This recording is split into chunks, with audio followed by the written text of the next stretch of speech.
abantu benshi iyo bumvishe icyo Bibiliya ivuga ku kurambagiza usanga batinda kukwibaza ubundi kurambagiza bikwiye gutwara igihe kingana iki.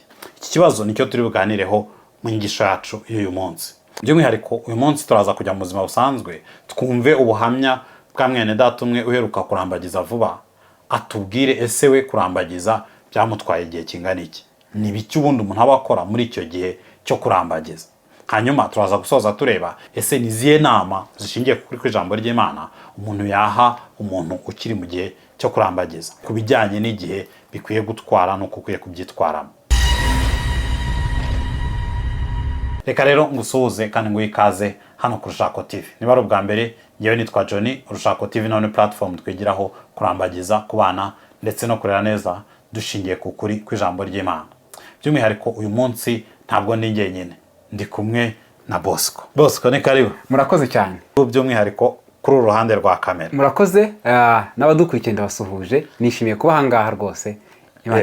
Bosco, tumaranye igihe kinini muri ibi bintu by'urushako dukorana mu buzima bwa buri munsi ku wundi, ariko akaba ku rundi ruhande rwa kamera. Uyu munsi rero nishimiye rwose kumwakira hano kuri kamera kugira ngo namwe abadukurikiye mumubone. Uyu munsi rero turaza kuvuga ku kurambagiza. By'umwihariko turaza kureba ese kurambagiza bikwiye gutwara igihe kingana iki. Bosco ni umwe mu bantu dufite baheruka ibintu byo kurambagiza vuba. Urumva ngewe imyaka ibaye myinshi mvuye mu bintu byo kurambagiza, ariko Bosco abiherukamo vuba. Bosco, nguheruka kurambagiza vuba? Yego, ubu ngubu se ugira ngo ni vuba, ariko yashize mu mwaka umwe. Umwaka wose urashize? Yashize umwaka umwe buriya bikiri hafi. Yego. Kurambagiza byagutwaye igihe kingana iki? Dutangire tubyinjiramo vuba vuba. Yego, urebye kurambagiza nge n'umudamu wanjye byadutwaye imyaka 3. Byabatwaye imyaka 3. Yego. Ngize amatsiko. Ubundi wowe n'umudamu wawe mwahuye mute? Byagenze bite?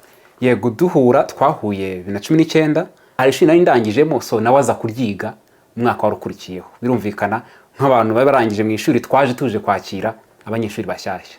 Rero naho twamenyaniye, hanyuma tuza gukomeza guhura bitewe na gahunda zitandukanye zaduhuje nk'abanyeshuri bize muri iryo shuri.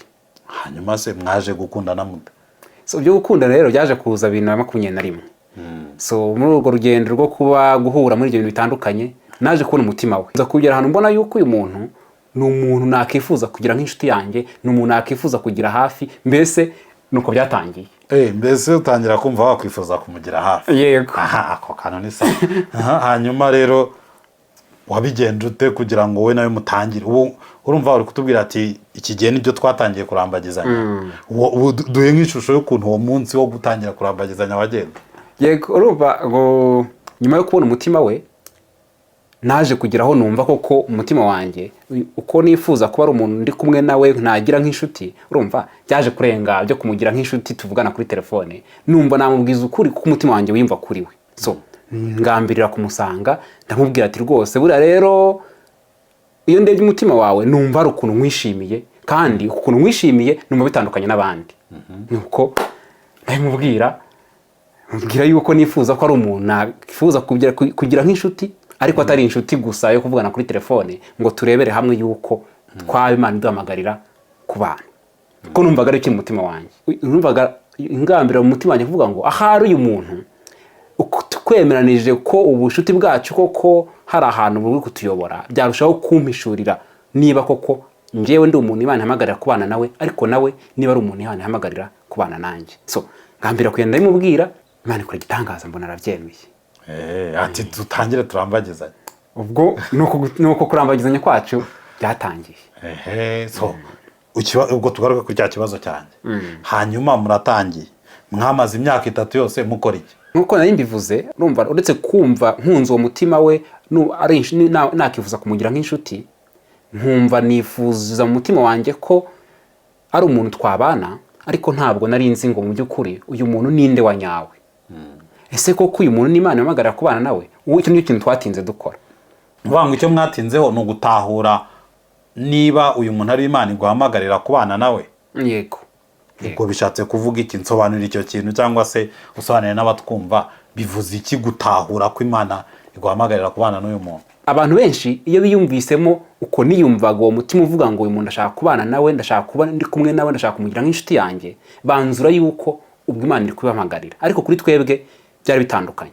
Twumvaga kuba ndi kubyiyumvamo atari icyo gihamya simusiga cy'uko Imana iri kumpamagarira kubana nawe, ariko nawe Imana iri kumpamagarira kubana nanjye. So twari dukeneye ibihamya biturutse mu kuri kw'ijambo ry'Imana byemeza ko koko njyewe Imana iri kumpamagarira kubana nawe, ariko nawe Imana iri kumpamagarira kubana nanjye.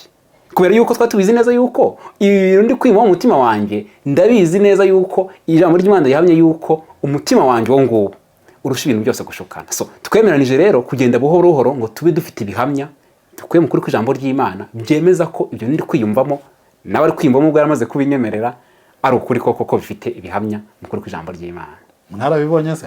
Twaje kubibona uko tugenda muri urwo rugendo rw'imyaka 3 twagenze, twabonye kuko ibihamya bifatika mu ijambo ry'Imana. Ndumva ngize amatsiko.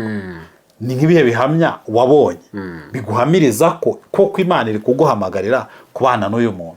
Yego, urumva kubera ko twatangiye tuvuga ngo bitwara igihe kingana iki, ubundi nicyo cyadutwaye igihe. Nje by'umwihariko aho niho mbese navuga ngo umusozi none atinzeho. By'umwihariko mu bintu ngiye byangongaga muri urwo rugendo rwacu rwo kurambagiza, naho ijambo ry'Imana rivuga ngo nicyo gituma umuntu azasiga se na nyina akabana n'umugore we akaramata. Aho hitwa gusiga. Urumva nkanjye ku babyeyi banjye nari narabasize kuko nabasize mu cyaro nzi Kigali. Ariko numvaga ibyo bidahagije kuvuga ngo ubwo nabasize ubwo Imana irampamagarira kubana nawe. Oya, ahubwo numvaga bisaba yuko mba niteguye gusiga byose kubwe. Mu yandi magambo mbese andutira byose. Icyo rero cyarangonze kubera ko sinari niteguye kubisiga kubwe. Nagombaga kubona icyo gihamya cy'uko ijambo ry'Imana riri kuvuga ngo ni ugusiga so na nyoko ngo ubane n'uyu muntu. Icyo gihamya rero nari ngikeneye kirenze gusa ko njye nasize papa na mama mu cyaro nkaza, ahubwo nkaba nzi neza yuko uyu muntu ari we muntu nasiga byose kubwe. Niba atari banga tubwire ni nk'iki wumvaga, ni iki cyari mu buzima bwawe ku buryo uvuga uti iki ngisize nkabana n'uyu nguyu nabamombye? Ntabwo ari ibanga kubera yuko nyine ukuri kw'ijambo ry'Imana kwangongaga. Rero kimwe mu bintu byari bindemereye gusiga kubwe, urumva nari mfite ibintu ndi gukora byose byasaga nkaho biri gutangira.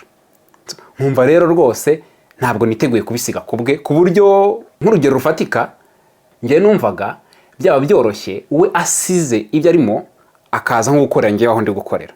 Ariko byagera ku kuba we nk'urugero yagiye gukorera ahantu hatandukanye naho ndi binsaba gusiga ibyo ndi gukora ngo njye aho hantu, nkumva aho ngaho rwose birandemereye, aho siniteguye kujya kubana nawe. Numva nahageraga nkumva rwose niba ari icyo ngicyo binsaba kugira ngo mbane nawe, aho ngaho ntago birimo.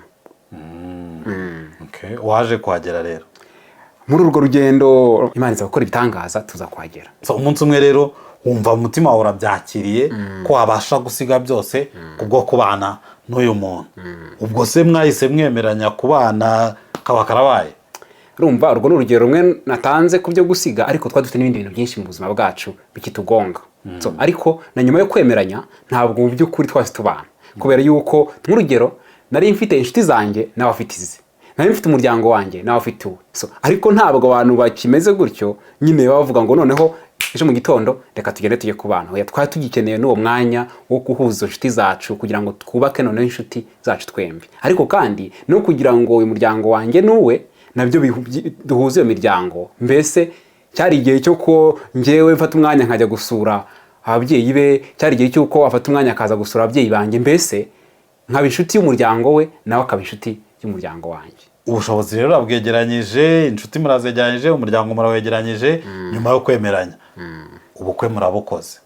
Icyo kurambagiza ubu gishyize inyuma, wabiboneye umugore umeze neza.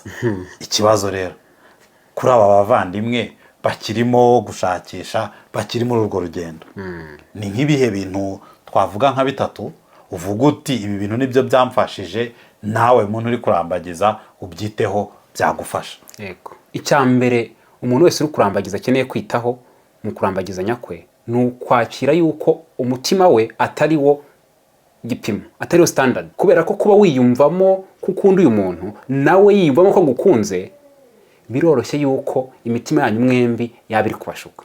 Kujambo ry'Imana tubwira yuko umutima w'umuntu urusha ibintu byose gushukana. No kuvuga iki rero? Ubundi ibyo nibyo bigena igihe. Yewe byantwaye umwaka urenga. Icyo ni icyambere. inama ya kabiri naguha wowe uri kurambagiza ni ukwakira yuko ibyo ngibyo uri kwiyumvamo byo kubana n'uyu muntu birenze mwebwe babiri, birenze wowe n'uwo mugiye kubana, kubera yuko ntabwo muzikorana ubukwe, ariko kandi nta nubwo muzaba ku isi ya mwenyine, muzabana n'abandi bantu, mukeneye kominote ya bene so, mukeneye abantu bo kubana nabo. Uzarwara ukenera umuntu ugusura, uzabyara ukenera umuntu ugusura, ariko nawe uzaba ukeneye bene so wo kwitaho muri ubu buzima bwa buri munsi. Kwegeranya abo bene so, guhuza imiryango yanyu, ibyo nabyo byiyongera kuri cya bindi mu bigena igihe kurambagizanya kwanyu bimara. Inama ya gatatu naguha wowe muntu kurambagiza nuko nanone ntabwo ukuguhuza abantu, gukusanya abantu, guhuza imiryango, gushakisha ubushobozi ntabwo ari byiteka ryose. Ubwo ndi kuvugana n'umuntu wamaze kwemeranya n'uwo bakundana kubana. Ntabwo rwose muzahera aho ngaho muri gushakisha ibyo bintu. Oya, ibyo muri gushakisha ni ibintu by'ibanze, mbese ni intangiriro. Ni ukuvuga ngo mukeneye no kugera ahantu munyurwa mukavuga ngo ibi ngibi tubonye rwose ni iby'ibanze kugira ngo tubane. Kubera yuko kugira ngo uhuze uyu muntu mukundana n'inshuti yawe wabonye ejo, uzabona n'inde ejo, uzabona n'inde ejo bundi, urumva ntabwo mwazabirangiza. Bisaba kwemeranya yuko muri uku kurambagizanya kwanyu mbese hari ibintu by'ibanze mwabonye abantu b'ibanze, mwabonye imiryango yanyu yahuye, mbese n'ubushobozi bw'amafaranga mwabonye ubw'ibanze, hanyuma mukabana. None ntabwo ari ibintu byo kubamo iteka ryose, oya. Ariko nanone ahangaha bisaba kwitonda ku bantu batari biyemeza kubana, mbese bakiri hahandi bavuga ngo sinzi neza ko ibyo niyumvamo Imana ibiha umugisha mu ijambo ryayo, sinzi neza ko ibyo niyumvamo bihuye n'ukuri kw'ijambo ry'Imana. Aho ho genza buhoro, kuko utaragera aho wemeranya na mugenzi wawe n'ubundi nta kindi cyo gikurikiyeho muba mufite. Aho niho hano ho gutinda kugeza igihe koko mwemeranije ko Imana iri kuhamagarira kubana. Murakoze cyane. Ndashaka kubaza, kubera ko wavuze ngo mukeneye ibintu by'ibanze byo guheraho, ikibazo ubwirwa n'iki ko ufite ibihagije muri ibi by'ibanze ku buryo uvuga uti ubu ngubu aho tugeze njyewe na mugenzi wanjye tugeze ahantu ho gukora ubukwe, twashyiraho itariki y'ubukwe, twakwemeza tugakora ubukwe, mubibwirwa n'iki? Aho ibanze rero ni hehe? Aho ibanze ni igihe wowe n'uwo muri kurambagizanya mwemeranya ku byo mufite. Ni ukuvuga iki? Niba wenda se ari ukuvuga ngo tuzakoresha miliyoni 1 mu bukwe bwacu, nibyo by'ibanze dufite, ntawe mbyemera, n'uwo turambagizanya nawe byemera. Niba mukeneye inshuti wenda imiryango 20, mukagira ahantu mwemeranya ngo aba bantu dufite mu buzima bwacu turabona ari abibanze kugira ngo tubane. Uvuga ngo bisaba ko we nawe mwemeranya ku byo mufite, mukemeranya ko bihagije. Yego, rwose nicyo bisaba yuko mwemeranya ko ibyo mufite bihagije, mukaba wowe n'uwo murambagizanya ari ibintu musangiye, ari ibintu mwaganiriye, mwemeranya ko ibyo ngibyo ari by'ibanze ngo mutangire. Urakoze cyane. Twarebaga kurambagiza bikwiye gutwara igihe kingana iki. Bosco arakoze, adufashije kubona ese we byamutwaye igihe kingana iki. Yatubwiye ko we n'umudamu we byabatwaye imyaka 3, hanyuma tukibaza ngo muri iyo myaka 3 bakoraga iki. Hadusobanuriye ko icya mbere babanje gufata igihe cyo kugenzura ibyo bimva mu mitima yabo ngo barebe niba koko Imana iri kubahamagarira kubana. Hadusobanuriye ko byabatwaye igihe kigera ku mwaka kugera ahantu we n'umudamu we bemeranya ko ibyo biyumvamo, uko kumva bakundanye, kumva bashakana, koko n'Imana ari byibashakaho, Imana iri kubahamagarira koko kubana. Hanyuma bamaze kwemeranya ko Imana ibahamagarira kubana, batangira urundi rugendo rwo gukusanya inshuti, gukusanya abavandimwe, bafata n'igihe nabo cyo kubinjiza muri uyu mushinga wabo wo kubana. Ibyo nabyo twumvishe ko byabatwaye hafi imyaka 2. Hanyuma ashoje agira inama umuntu uri mu gihe cyo kurambagiza. Yatubwiye ibintu 3. Icya mbere yatubwiye ko nk'umuntu uri kurambagiza ukwiye kwakira ko umutima wawe ntabwo ari wo gipimo, ntabwo ari wo standard. Birashoboka ko mu mutima wawe ukunda uyu muntu nawe agukunda, ariko mwembi mukaba mwibeshya. Bityo ibyo mwiyumvamo mukwiye kubanza kubigenzuza ijambo ry'Imana kugira ngo mumenye ko ibyo mwiyumvamo koko bihura n'ukuri kw'ijambo ry'Imana, koko Imana ibahamagarira kubana. Hanyuma icya kabiri yatubwiye ko nk'umuntu uri kurambagiza, niba umaze kwemeranya n'umuntu ko Imana koko ibahamagarira kubana, mukeneye kwakira ikindi kintu ko uko kubana kwanyu, urushako rwanyu birenze mwebwe babiri, birenze kuba wowe byiyumvamo n'uyu akaba byiyumvamo. Ni ikintu gikora ku bandi bantu barenze mwebwe. Abo nabo kubingeginga muri uwo mushinga bizagutwara igihe. Ukeneye rero kuba witeguye kubiha igihe nabyo. Hanyuma asoza atubwira ko nanone urugendo rwo kurambagiza ntabwo ari urugendo rw'iteka ryose, ntabwo ari ibintu ukwiye guhoramo igihe cyose. Niba wamaze kwemeranya n'umuntu ko Imana ibahamagarira kubana, mukeneye no kugera ahantu mwemeranya ko ibyo mufite birahagije, n'ubundi muzakomerezaho na nyuma yo kubana, yaba kugwiza inshuti, yaba gukomeza kwaguka, kugwiza ubushobozi, ni ibintu muzakomeza na nyuma yo kubana. Umwanzuro ni uko kurambagiza bisaba igihe, ntabwo bisaba imyaka 2 cyangwa 3 ngo tuvuge ngo ubwo Bosco byamutwaye imyaka 3 ubwo ni standard. Oya, bishobora kugutwara igihe gito kuruta iyo myaka 3 cyangwa ikisumbuyeho. Ibyo ugomba gukora muri icyo gihe nibyo bigena igihe bizagutwara. So wakoze cyane, Imana iguhe umugisha, tuzabonane mu nyigisho y'ubutaha.